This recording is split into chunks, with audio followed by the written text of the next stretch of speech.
Yeah.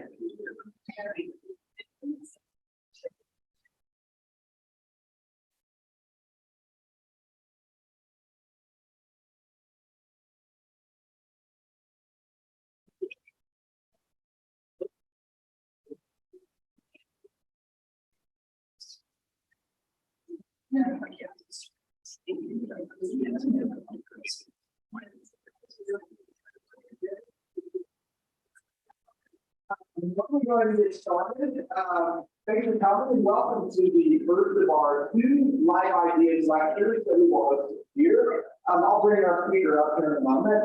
Before I do that, let me introduce myself and just say a word about the primary text program responsive to this lecture. So my name is John Warner. I'm the Associate Professor in the Political Science Department. I'm also the Associate Director of the Primary Text Program. That's a certificate program here on campus. And we want to encourage direct engagement with primary text.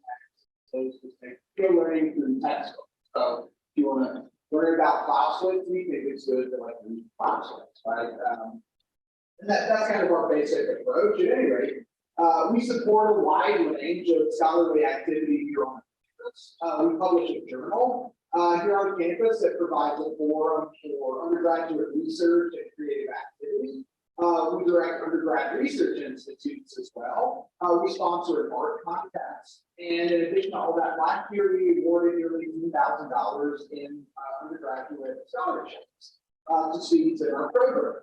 So really it's just phase one in our plan to challenge the Klingon for interstellar domination.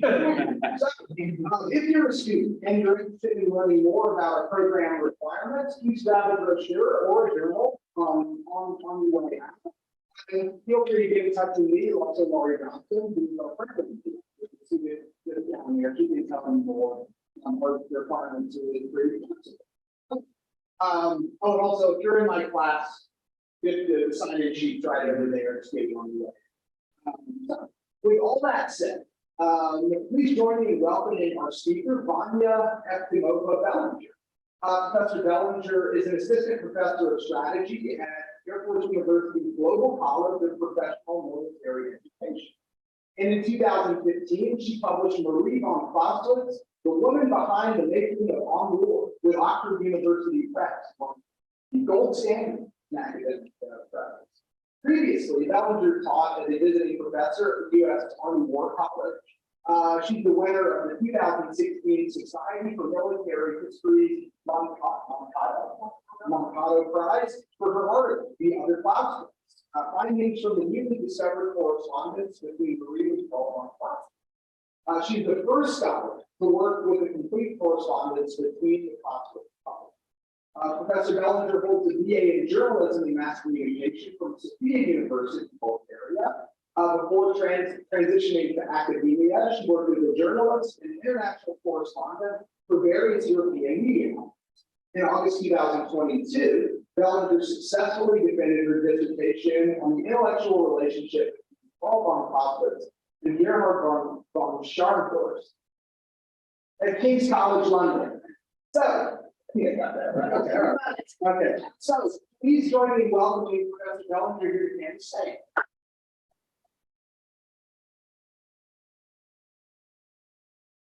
All right, let me turn on the microphone. Well, thanks for coming. I will talk about the process of working with primary sources or correspondence in my case, but also other documents.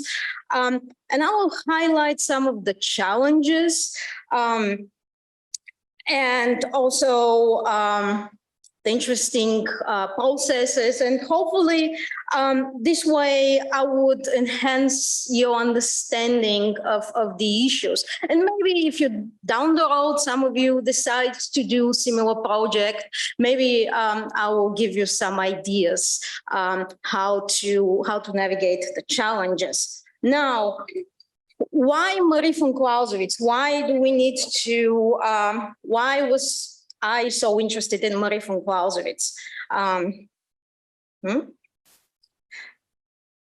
Nope. I guess that's working. So I don't know how many of you know, but that's Jumini. That's Clausewitz's great It was the other 19th century, strategist. So that's the joke. That's, you might have seen it all over the internet. This nice book, Carol, did your wife write it for you? Because Clausewitz actually never published the book. Clausewitz died before the book was even finished. So it was up to Marie to publish the book. So that's what she's most famous for. I guess, nope, we'll do it this way. So who was Marie von Clausewitz? Or she was born Countess von Brühl, or Imperial, actually the proper title is Imperial Countess von Brühl. She was the granddaughter of Heinrich von Brühl, the legendary prime minister of Saxony. If you ever go to Dresden and you walk down this very beautiful avenue around the Elbe River, it's called what? Brühlsche Terrasse. It's Brühl's Terrace. That used to be her grandfather's palace. It's no longer standing, but it's the name of the avenue. By the time Marie is born, much of the family grandeur and name and so on that were lost. So her family actually transitioned to Prussian service. Those are German states, the different principalities. So it was mostly her father was in Prussian service. They had the name, but the money was not that much left, you know, in the palaces and so on. Politically active lady, friend of the best and the brightest in Berlin, very interesting lady of that time. And also she was part of the Prussian reform circle. We know her today mostly as the publisher of On War. But if you wanted to study women in 19th century or court ladies, politically active ladies in the 19th century, she probably would have been just as interesting as personality to write about. In that era, we see in so many witness reports, memoirs of that era, that she's all over there. She was constant present, very active, very important woman in that period. But of course, the thing that we know her mostly today is the publishing of On War. And it's not that women published the memoirs of their husbands, you know, the widows and so on. That was not new. But it was new that you have a woman take upon herself to publish a theoretical work. That's not memoir, that's a theoretical work. It's work on statecraft. And not only she published it, but she also put herself out there. She wrote this preface stating clearly that she is the one who publishes this work, and she was involved in the work. Of course, she a little bit plays in the preface, you know, the dolorous widow, you know, grieving widows, is a little bit to protect herself. But nevertheless, the fact that the woman comes so openly and publishes this text, it's not a small thing. And also, when we think about what is that text about, it's a text about war. It's a text about warfare, and it's a activity that is inherently connected with the idea of manliness. Men do wars. Men, that's a man's business. And Marie publishes the book and shows that that could be also a woman's business. So this is what's unusual. That's what drew my attention to Marie von Clausewitz. Now, some of you probably ask, oh, and I wanted to show you another thing, and that's from a movie. East German movie, and that's what we know that Carol liked to write always in her company. The movie, and that's how the movie depicts it. Clausewitz almost wrote exclusively in her company. He liked to write. He did not use his office at all. He actually always wrote in her drawing room. So we see like woman that is very involved in this creation. By the way, sometimes students ask like, can we have the movie? Can we just watch the movie instead of reading the book? And I'm like, I'll give you the movie, but this movie is so tedious, so slow. Trust me, you're gonna read the book after that. You'll be like 30 minutes and you'll be like, give me the book, please. So why did I think I can do such a project? You hear I'm not German, you know, and for such a project you need really, really good German. I was born in Bulgaria. I'm Bulgarian, although I have American citizenship. I'm American Bulgarian. Okay, I was born in Bulgaria. I went to German school as a kid in Bulgaria. And I was really flunking it. I did not do very well because the school was so heavy on grammar, on dictations, on spelling. I still cannot spell. I'm really bad in every language. I cannot spell to save my life, but I was really failing. My mom back in the days was working for a German company, and she had a translator because my mom did not learn that well German. She had a translator, and the translator, she would tutor me on the weekends, and she was kind of colorful personality. And she got me into the whole German romanticism. So we would read like Achim von Arnim and Ludwig Tieck and Heinrich von Kleist, Heinrich Heine. You know, I became really obsessed with these things. So, and by chance, that's actually the same language Clausewitz wrote. That's the language of German romanticism. So when I, down the road, some time later, I started working with Clausewitz, this language was not new to me. It was language that I could work with. You heard, I was journalist for almost 20 years. For a very long time, I did not do anything with German.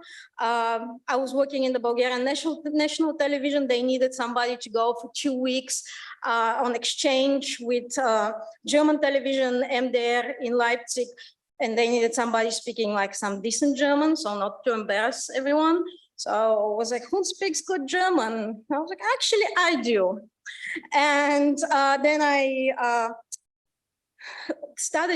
rekindled the love for the language. So I was back and forth Germany.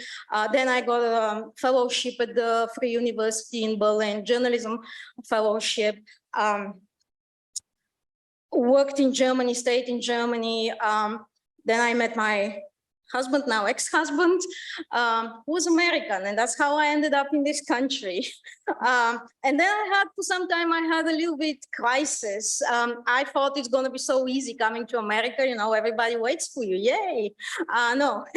So I needed to learn English much better to be able to write in English. That's why I got master's degree. And I just basically needed something to force me to write a lot. So that's why I got a master's degree in military history. And while I was doing my master's degree, it became kind of a joke between me and my professor that I said like, well, it would be so cool for somebody to write something on Marie von Clausewitz. And my professor, John Kuhn, was like, well, you should do it.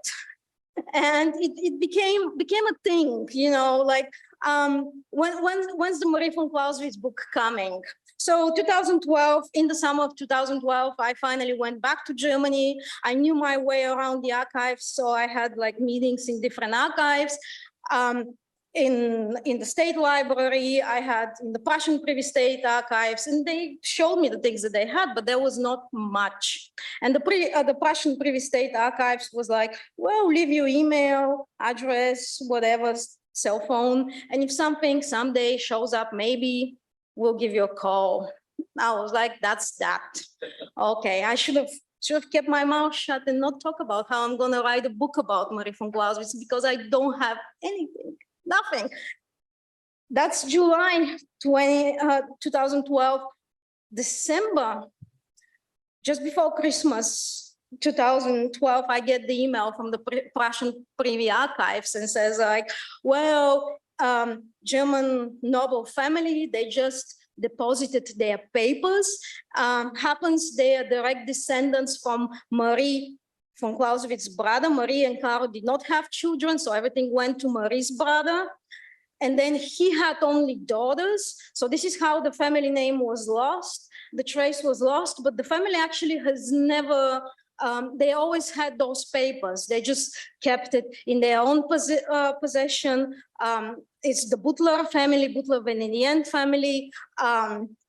Baron von Butler, he's in his 70s, so he decided to, take care of the family business. So that's where he brought not only Marie and Karl's letters, but much more documents, the family documents. He brought it as a, it's deposit, so it's not like that he gave up all the papers.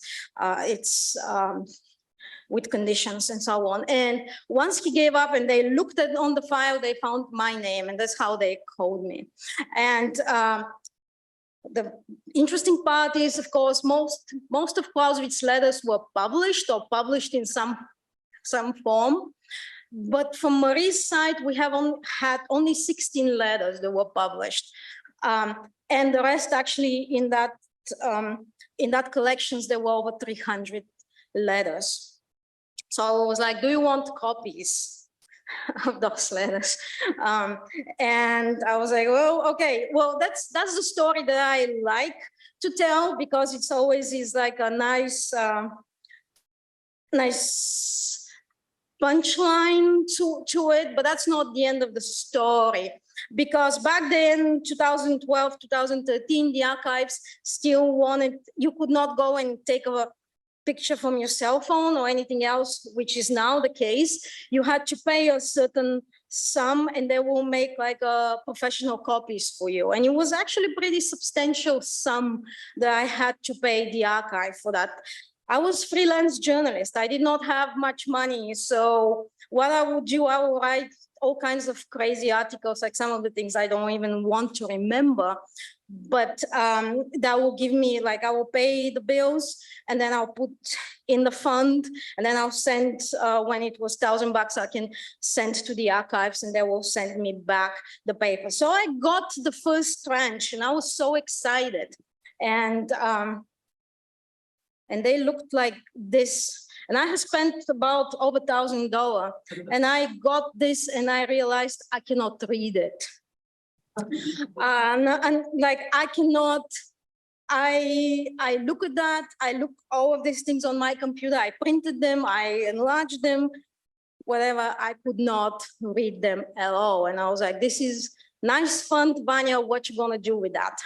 So what I did at that point, I had contacted so many archives that they actually, there was other papers which were from Marie von Clausewitz's cousin, Karl von Brühl, who was kind of theater director, very important personality in 19th century. So the Saxon archive sent me, and they sent me his papers, and those are those. And the cool thing is that Karl von Brühl, his handwriting is so much clearer. It's so easy to read. And what I have here is the page where, that's the family chronicle. And it's actually the page where he writes down that am 28. Februar 1836 starb in Dresden im Neustadt im Blauen Stern meine Cousine Marie von Clausewitz. That's basically where he's putting that Marie von Clausewitz had died. That's that page I wanted to, you can, let me, so here is it. Am 28. Februar starb Marie von Clausewitz, you can see it. It's so much more easier to read. So I spent like a couple of months just going through his papers, and that kind of taught me how to read papers. And that became much more easier to go back to Marie's letters. So I started Marie's letters, working on them, and it was a little bit, I will read maybe on page 2 to 3 words. and just will leave blank space, but like indicating that it's 1, 2, 3 words and so on. It looked a little bit like when you have declassified information, you know, like the first ones, they looked like this, but I continued doing, and I'm like, maybe next page will be a little bit easier to transcribe, maybe. And then with the passage of time, like you see, every week I transcribed more and more words. I was becoming better and better and better, and by the end, actually, I could read the whole page. And then I went back to the ones that were like declassified. So I went back and was able to do that. Actually, to tell you, Marie is much easier handwriting to read. It's now, you know, that I'm struggling from time to time with Clausewitz, I'm like, with his chicken scratches, I'm like, Marie, every time I see a paper that is written in Marie's handwriting, I'm like so happy because it's so much easier to read that. And actually Clausewitz thought the same way, because his lectures on small wars, the lectures that he went and read at the Kriegsakademie in Berlin, they're actually written in Marie's handwriting. He could not read his own handwriting that well. So we see that a lot. What are the challenges? The challenges a lot was the spelling. That's early 19th century German. The language was not codified yet. So sometimes the different spelling, the words, the spelling much different than we expect. The grammar was different. This was one of the things that you have to work. Another thing, commas. Like 19th century, that thing with the commas often was not a thing. So sometimes I will transcribe the whole sentence and I will struggle to understand what's that about. And I will go back and then I will realize, oh, here, if you put commas here, here, and here, oh, now it makes sense. Another thing to pay attention is that there was no confidentiality back then. Letters were read. Letters, especially the mail, if you put a letter, there was a mail system. If you put the letter in the mail, the Prussian state will read it. And especially when it comes to the letters from 1808 till 1812, this is when Prussia is under Napoleon's boot, that Napoleon, he had really good agents. So also you had to pay attention for those agents. So sometimes they will write in code to each other. And sometimes you cannot, you have to understand what's happening there in that text. It takes forever to decipher what they're talking about in that. And sometimes they would not understand each other. That's the other thing, is like they will get mad at each other that they misunderstood simply because they could not be open in their correspondence. Sometimes when you see in a letter that was saying like, I gave the letter to Madame von Berg, or Friedrich von Dohna was in Berlin and I gave him a letter, I give him this letter, then you know that letter, it's much more open there because it was another personality. It's not going to be open. But if it's like normal mail, these letters, sometimes some of the things that are there, you have to be a little bit skeptical what is saying, the things that are saying there. Now, some of you probably, if you do some similar projects, so you found never seen papers before and you start working with them, and that's always for every researcher, especially if you're new to that business, comes the question, when should I involve other people? When should I say that I found this amazing document, all these documents, and I'm working on them? And I'm working with them and now I want to publish. So that comes this moment. I cannot give you the recipe. When I was something like 2/3 over like transcribing the letters, when I started telling people about it, started presenting at conferences, and some people were like, well-meaning advice saying, stop talking about it, don't do it, because there will be some professor with 3 TAs will come and snoop these things and they will get all the credit and you will be with nothing. But by that point, like I said, I was 2/3 into the process. So I have transcribed the letter. So I was like, even if somebody shows up now, I'm just so far further than everybody. And it actually played really good for me because by presenting at conferences, talking about it, like it started like known in the community that I'm working on that project and that I have all these new things. And this is how Oxford University Press came to me. It's the other way around. It's not that I went to the publishing house, it's that the publishing house came to me because they were looking, Donald Stoker's biography of Clausewitz was coming and they needed pictures, visual materials, and then they contacted me and I was like, well, since I have your ear now, I would like to pitch you my project. So like I said, I cannot tell you when can you share this, but maybe like when you're a little bit further into the project, but it's not a bad thing to start sharing. Just don't share too early. What are the challenges working with material, like with this material? It's people, historic figures have this really annoying trait that they never write about the things that we want them to talk about. It's really annoying because you're so sure that you will find a letter that they talked about this thing and there is nothing, nada. And I'll give you an example. That's, of course, Prussian reform movement after Prussia is devastated in 1806, October 1806, Jena, Auerstadt.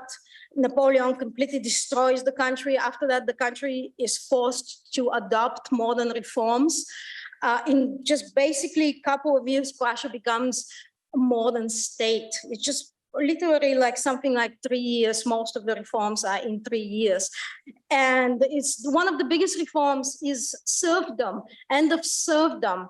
And I was so sure because Marie is part of the reform circle and she is so vocal in supporting the reforms and trying to gather support for them that she will discuss something about the serfdom, about this reform. And there is nothing. She talks about the reforms themselves, how important it is to reform Prussia, but what is actually in that reform package? There is nothing about it. And that's the frustrating part. So of course we have to ask ourselves, or I had to ask myself, is it because those reforms, they've been discussed for such a long time that it's important to reform. So she never considered it important to discuss it. Was it because she's aristocracy, so she's profiteering from that? But also I have to say her father was the second son, so she's not the one, her family is not the one inheriting the main, the money and benefiting economically mostly from serfs on the estate. So they are much more dependent on the state position. So basically for her, that was non-issue that you have to release the serfs.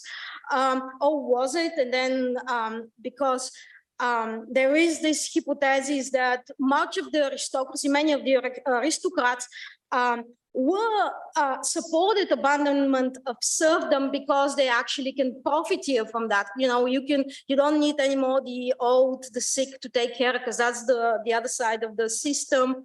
And then you can adopt new agricultural methods. So was it like, yes, the serfs, we have to release them because it's like also economically is beneficial for us?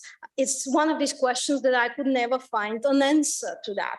Another thing, and it's very big change in that era, and that's Jewish emancipation. Until that moment, Jewish population had no rights in Prussia.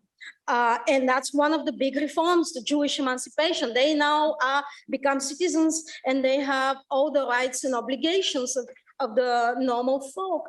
And there is very little, even between Carol, like from time to time, they're like, distasteful remarks, you know, about the Jews and so on, but there is nothing on discussing. It's relatively very, very small, that. And at the same time, we know that Marie von Clausewitz became really close with one of the most famous Jewish women in that era, which is Rachel von Varnhagen. They worked together during the wars of it's the 1813, 1815. They worked together. So it's kind of one of the things that you live dissatisfied. Another thing is that Clausewitz usually very often in the correspondence, he will rant. He will that's not like back in the days, there was not a phone that you will talk on the phone and rant like, oh my God, this guy, I cannot, and so on. Clausewitz, and they were separated for long periods of time. So he will use the letters to basically rant, you know, release the steam, and will say sometimes very distasteful things. And then next week, it will be completely different mood, you know. And how do you put this in context? You don't want to say it never happened, but you don't want to overstate it and make it that he was this bigot. And when in the next letter you see that he is reversing himself, and it's very obvious that there was a rant. So this is the things. Again, I cannot give you the recipe, but these are the things that you have to pay attention when you're working. And those were the challenges I faced. Now, of course, everyone wants to know what's Marie's influence on war, and that's what I wanted to show you. Now, this is this thing that most of Clausewitz's manuscripts, they have been lost, cannot never be found, and so on. That's constantly we keep hearing it, but it's not true. Many of the early manuscripts, we have them. They're just very hard to study, and they are incomplete. They're questions, where they're coming from, and after that in Q&A, I can give you a little bit more background. There is a little bit how they came in possession of the archives. There are some questions there after World War II, how that happened. One of these things that we see, and that's an early manuscript, what we see here, that's an open page, you know, 2 pages. That's what you see here. So Clausewitz will write on, he will write on the left side. Sorry, he will write on the left side and leave the right side open. And then he will go and put notes, you know, what to fix, you know, and then sometimes Marie will make a clear copy for him, and then he will go one more time. So this is actually a clear copy, what you see here, and then he started scratching on it. And that's für das 8. Buch zu benutzen. Use this in the 8th book of On War. So this is what's happening here. So we have another one that's the same way. So on one side is the original text, and then he will start putting on that side, on the right side, he will start putting notes for himself. So that's the era before copy and paste. That's how you do it. And then you will do a new copy and start all over again. And of course, I have here one which is actually in Marie's handwriting, like the clear copy is in Marie's handwriting, and then you see Clausewitz scratching on the other side. His chicken scratches are on the other side. So we see that she was actually pretty much involved in the process, creating the drafts, serving as his soundboard. And of course, I always like to show, and that's actually in. That's the one copy that we have that's drafted book 1, chapter 1. That's what everybody reads of On War. And that's actually in Koblenz. That's in Koblenz. What we see is that that's Clausewitz handwriting. So that's Clausewitz handwriting here. And what we see is Marie's handwriting. So these are these subheadings. if you're wondering, that's this thing, these subheadings. If you have your copy of On War, this is how you have. This subheading started originally. Clausewitz was having the text, and he just was keeping like check marks on the side, how much he has written and what he has written. And he sent the manuscript to Karl von Gruben. That's one of the people that later would support Marie in publishing On War. He was student of Clausewitz. So he sent to him to review the manuscript and was like, please don't pay attention to the notes, on the side. I'm just paying, just the checklist. And the Gruben writes back and says, like, keep them, please keep them.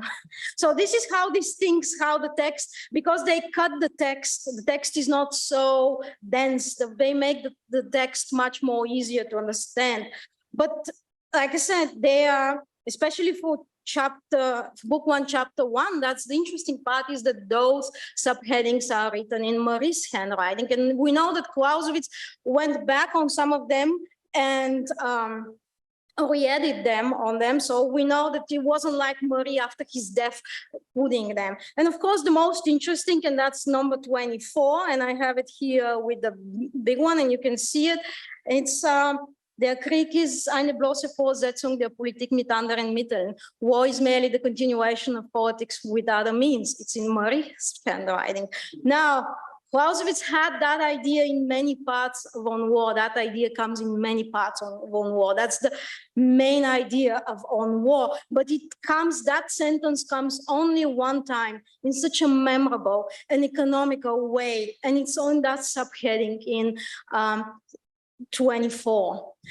And it raises the possibility that Marie was most likely the one who crafted the sentence. It was Clausewitz's idea, but most likely Marie was the one that edited and crafted that sentence that we all know today.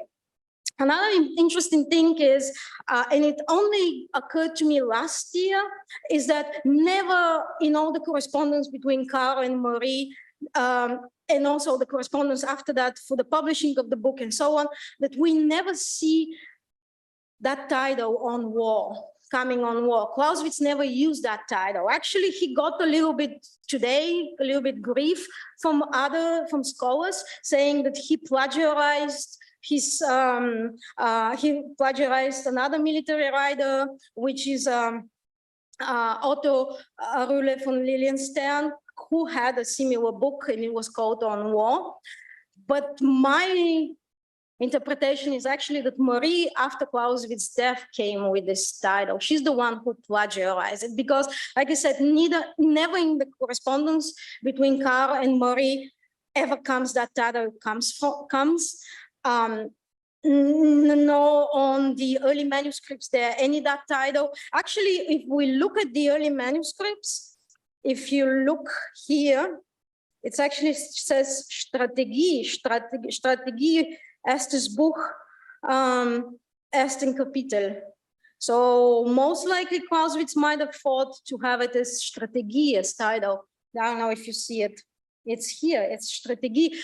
He might have thought it to call it Strategie, but it makes sense because to change the title, because later in life, the last years of his life, Clausewitz started thinking much more of On War as a text on statecraft, that it's a text not only for military people. That's what in the note from June 1827, that he's talking about much more he's including statesmen. He's saying that like he wants to educate statesmen and military men. So it's much more text about statecraft. And that's one of the things that Marie wanted it to be a text not only for military men. We see that she marketed it as a book that is for everyone. It's like that she brought it to salons, women's salons. She brought it to places, to political places. She saw it as a book for statecraft. It's not a text for the military only.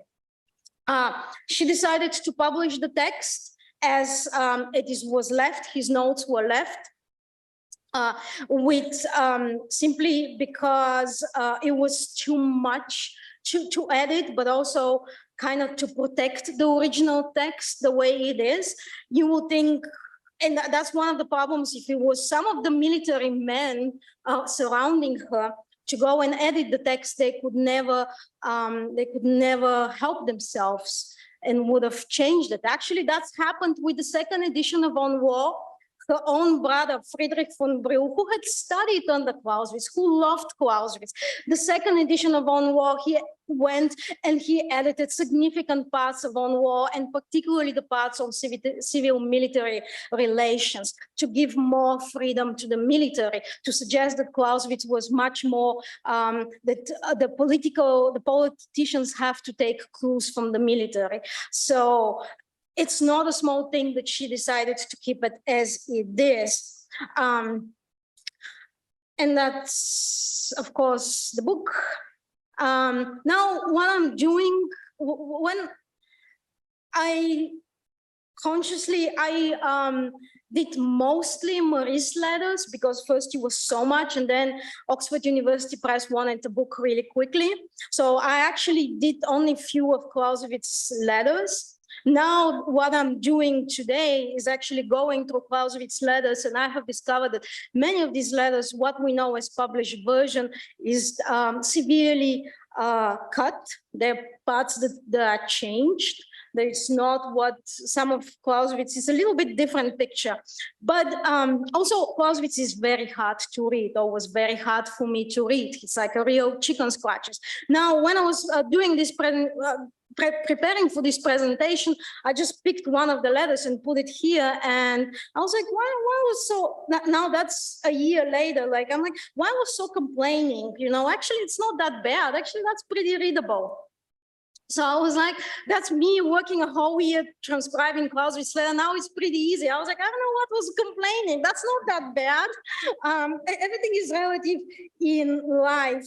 And then the last thing I wanted to show you, and that's an essay by Clausewitz that I discovered and never published, and actually a letter that the essay for me that like I came to see as a text, the smoking gun that explains us when Clausewitz became Clausewitz. But I realized this text, how important this text is, only earlier this year. The dirty secret is that I found this essay, I found it 2017, and I've been sitting on it, and I did not know what to do with this essay. Why it's like I'm saying it's the, for me, tied so many things. It became the smoking gun, and why before I could not deal with it. It's because it's a text that Clausewitz very openly criticizes Scharnhorst. Scharnhorst is Clausewitz's mentor. Scharnhorst is the man who made Clausewitz. And Clausewitz criticizes him in this text. And I think, I cannot believe that I'm the first one who found it in the archives, because it was not secret, but I think many people, whoever might have seen it, they could not place it. They had a problem placing it in the Clausewitz texts, you know, because it's so different than everything else that we have in our idea, in our minds, what Clausewitz is about. And why it's the Clausewitz in that text, he comes with the idea that we have now mass armies, officers go relatively soon. That's the experience of German wars of liberations. After 4 months, you have to go to the battlefield. You cannot educate like back in the days for long time periods. You cannot educate officers for years and years and years, how Scharnhorst liked it. We have to give them a theory. We have to give them common understanding that when they go on a battlefield, even if they don't know the regulations, by having an understanding what war is about, that will allow them to act. And when you think about it, this is what war is about. It's a text that's supposed to give you an understanding. This is what war is, continuation of politics with other means is about, is giving you an understanding of war. So this is, like I said, I've been sitting on this text till 2017, and only when I was in the final stages of finishing my dissertation, suddenly light bulb came into my mind. I was like, oh my God, I have the smoking gun. I have the smoking gun when Clausewitz diverges from Scharnhorst. This is the moment when Clausewitz becomes Clausewitz. The moral of the story is that sometimes we think that we will go in the archives and we will find the smoking gun and we will find the great evidence and we'll find the great text. My experience is the other way around. Sometimes you will find the document and you will not know where to place it, what to do with that. And you have to do all the other work. You have to study so many more things because the light bulb comes and says like, oh my God, I have that document. I've been sitting on that document for 5 years. I know it. Now I know what's that about. And when you place it, and then it's when you can make like a really powerful argument. Thank you for your attention.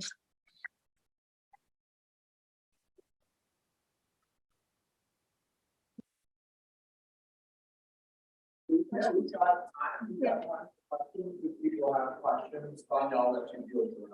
Yeah. All right, that was too much. Yeah. Hi, Andrew Orr, I'm the military historian in the history department. So I love this presentation. And one of the things I work on, I work on civil military relations, who's part of the military. With that background, I'm interested in the kind of community you find through these letters. Because how broad is the, how broad was the community of people talking about what the military should be, how war should be fought, how broad outside of the officers themselves was this discourse? So when we talk about I should be here so the online can go. There is a deep understanding that it's first the civilian reforms. It's Prussian reform movement. It's that it's first come the civilian reforms, the October Edict, where is actually the serfdom, and then it's like local diets, local parliaments, and then it's the guilds. Now you can get any job that you want. So it's first, it's the understanding is first, it's the civilian reforms, and then based on these civilian reforms, we can do the military reforms. That the people have to recognize that state is theirs, and then we can, because it's the Prussian military reform movement is about universal service. Then we can implement universal service. And we see that constant dynamic. That's actually at one point, Scharnhorst is like very angry because there is not many civilian reforms, and the military actually go to the king and say like, we've been doing really good, but we need more civilian reforms. It's the military that like almost paradoxically is arguing for more civilian reforms, because in that understanding is very close. And we know that like Scharnhorst and Stein, they all work together. So that's a very close relationship. It's kind of very well understood, the connection between that.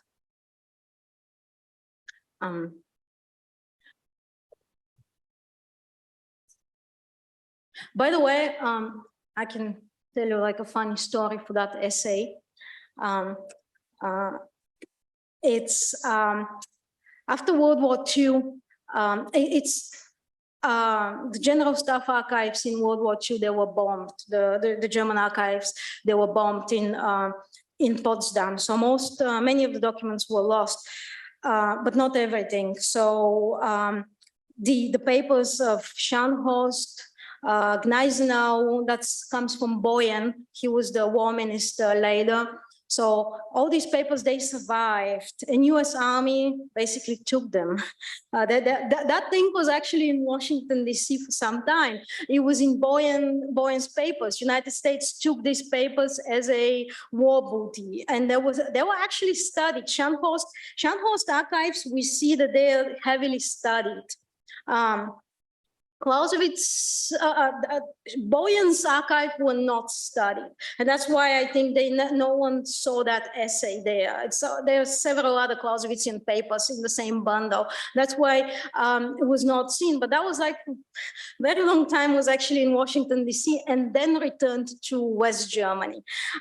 So that's the funny story. And that's partially why we actually have, on one side, war booty, bad thing, don't steal other people's history and so on. But when we know how Clausewitz archive, so many of these things were lost, that we have this thing is basically because the US Army took them. Like many of the other documents, we don't know, the Soviets, all these papers are in the Berlin library. We don't know where they came from. They were just bought they were stolen from the family, but we don't know who stole it.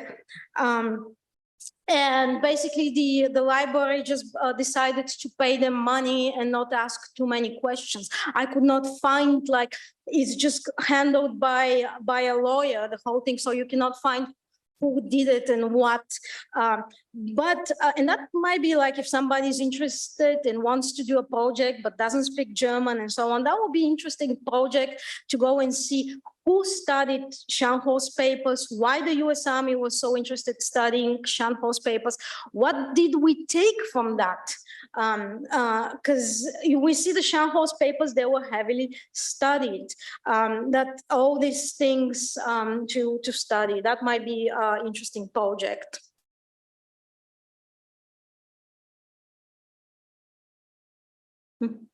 You had mentioned that Maria had taken a number of these, the actual final publication, the women's group to discuss these sort of things.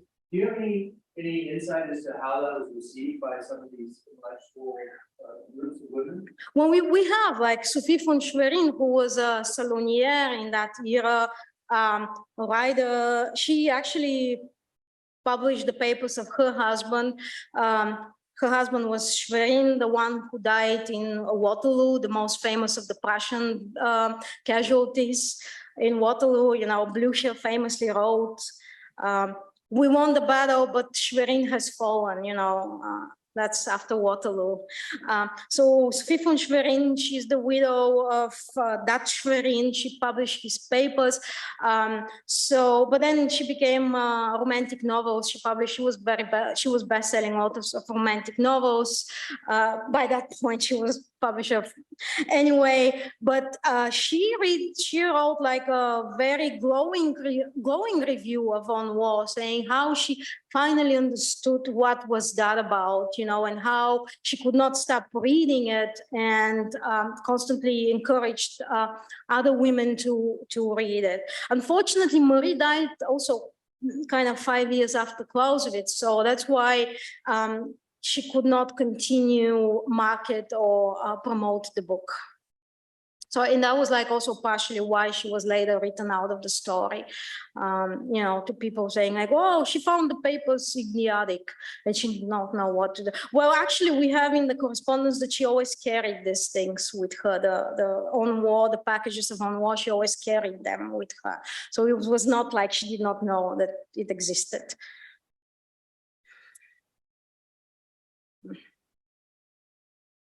Question about this transcription process, and maybe it's kind of like the values that govern your transcription. But I mean, with my students, we read a lot of translated texts, and so the question, how do you render the 18th century French into English in a way that is kind of accurate, but it's also readable, and deal with all kinds of issues with punctuation. That, you mentioned the languages of code, codified at the point you're transcribing. I was just wondering what in your transcription is translating, what kinds of problems that you run into, and then like how you sort of reconcile those problems, what modalities that you rely on to solve those problems.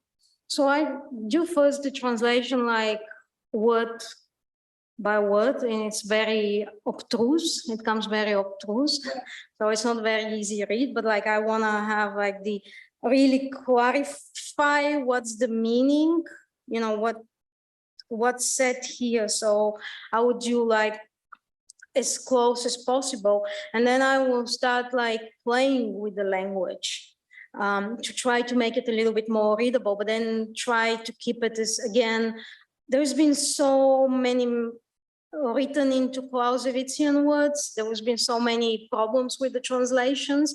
So I'm trying to be very careful with these things. Actually, in my dissertation, I actually will put the original German in parentheses. So not like go to that page and find it. I actually made it on purpose this way, so the peer reviewers, the examiners can also keep me, that process, that transparency process forced me to be honest, and not, because sometimes when you're like, oh, it's on the page 75, go find it, you know, and well, you didn't misunderstand. No, I mean exactly that passage, and this is my rendering of that passage, and you can check it here if I did it okay, if it's all right. But like the first is always I try to translate it as close as possible, and then play with that. And then because I'm not native speaker, so I will have somebody else go over it, and we'll talk about it and like ask like, well, how that sounds to you, and if we move that word, are we losing the meaning or not, and so on. Like try to make it definitely. Sometimes you have to cut the sentences. The sentences sometimes go endless, so you have to cut the sentences sometimes, but not too much. You know, you don't want to lose the flavor of the language.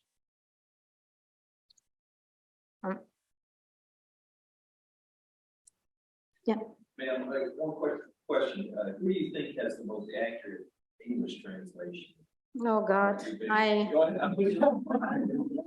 dread that question. I don't use any of them.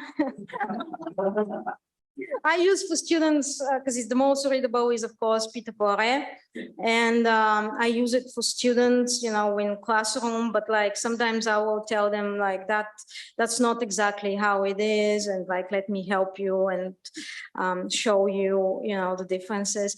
We don't have like that's my dream that the Department of Defense comes up with a sum of money, pot of money, and we do a new translation, but it's not one person that does the translation. We get several experts after that and go through that text, you know, and this transparency, you know, did I do it right?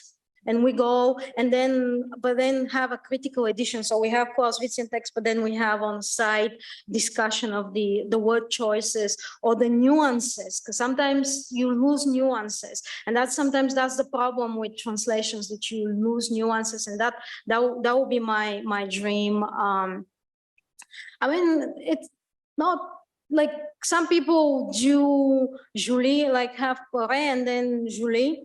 I don't think, someone was joking that Julie was a great translator and just basically did not understand anything he was translating, and that's probably why this is not that great understanding of the military side. People use Graham, so between the translations, playing with the translations.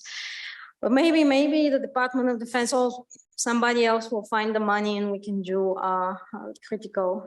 That would be my. Wait for the new book. Yeah. Well, I mean, between that, if it's between that and not reading the book, read the book, okay?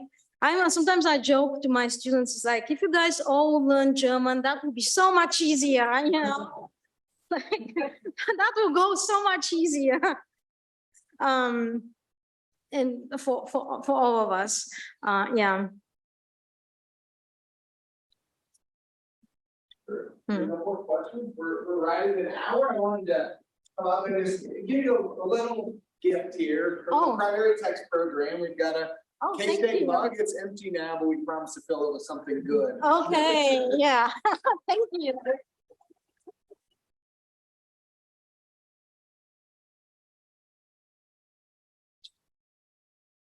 You got to find the role during my class, to stay on the way out.